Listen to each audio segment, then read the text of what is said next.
সুনামগঞ্জের ধর্মপাশায় ফসল রক্ষা বাঁধ পরিদর্শন করেছেন সুনামগঞ্জ ১ আসনের নবনির্বাচিত সংসদ সদস্য হাওয়ার বন্ধু এমপি কামরুজ্জামান কামরুল। তিনি বলেন, বন্যা আসার পর কাউকে দোষারোপ না করে আগেই প্রয়োজনীয় ব্যবস্থা নিতে হবে। ফসল রক্ষায় পানি আসার আগেই মজবুত বেড়িবাঁধ নির্মাণ ও সংস্কার নিশ্চিত করার নির্দেশ দেন তিনি। পাশাপাশি হাওর রক্ষায় নদী খননের উদ্যোগ নেওয়ার কথাও জানান। পরিদর্শনকালে উপজেলা প্রশাসন, পুলিশ ও বিএনপির স্থানীয় নেতৃবৃন্দ উপস্থিত ছিলেন। 4টে উপজেলারই কম বেশ অনেকগুলি হাওর আমি দেখেছি, বাঁধ দেখেছি। বাঁধের অগ্রগতি আছে, আরও অগ্রগতি বাড়াতে হবে।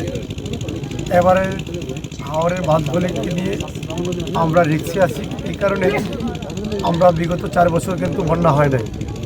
আমরা আমাদের অঞ্চলের একটা কথা আছে গ্রাম অঞ্চলের কথা, যে প্রত্যেক 4 বছর পর পর আমাদের এখানে বন্যা হয়। এটা হওয়ার একটা আশঙ্কা আছে, আল্লাহ না করুক। যদি হয় তাহলে এটা আমাদের রিস্ক হতে পারে। সে কারণে আমাদের এখন থেকেই বন্যার পরে যেন আমরা কথা না বলি যে এই অমুকের বিরুদ্ধে এটা করা দরকার, ওইটা করা দরকার। আমরা চাচ্ছি এখনই, আমি আমাদের একচির মধ্যে আছেন, ইউনোর মধ্যে আছেন, এস সাহেবরা আছেন, আমাদের 2জন ওসি সাহেবরাও আছেন এখানে।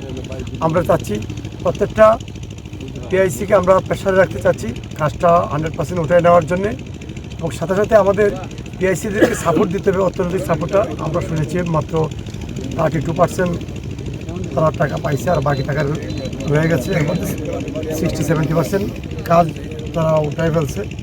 তো আমরা চেষ্টা করব যত তাড়াতাড়ি সম্ভব তাদেরকে টাকা দেওয়া এবং কাজটাকে সম্পূর্ণ করা।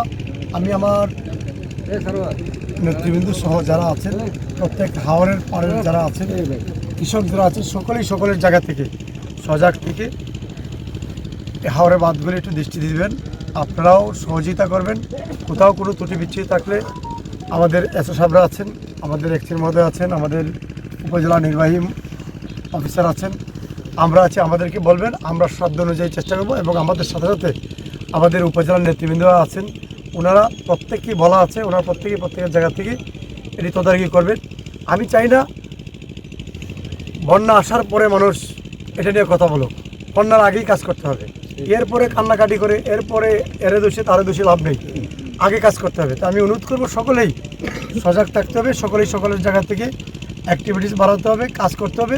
আমি এসও সাহেবদেরকে বলবো, আপনার প্রত্যেকের জায়গাতে প্রত্যেকের তো নির্দিষ্ট এরিয়া আছে, এরিয়ার 100+ কাজ আপনি যত তাড়াতাড়ি পারেন বুঝে নেবেন। এবার কিন্তু রিস্ক আছে, আমি আবারও বলছি, আপনারা রিস্ক থাকুক বা না থাকুক, আমাদের 100% কাজ চাই। এই কাজগুলি আপনাদের করতে হবে।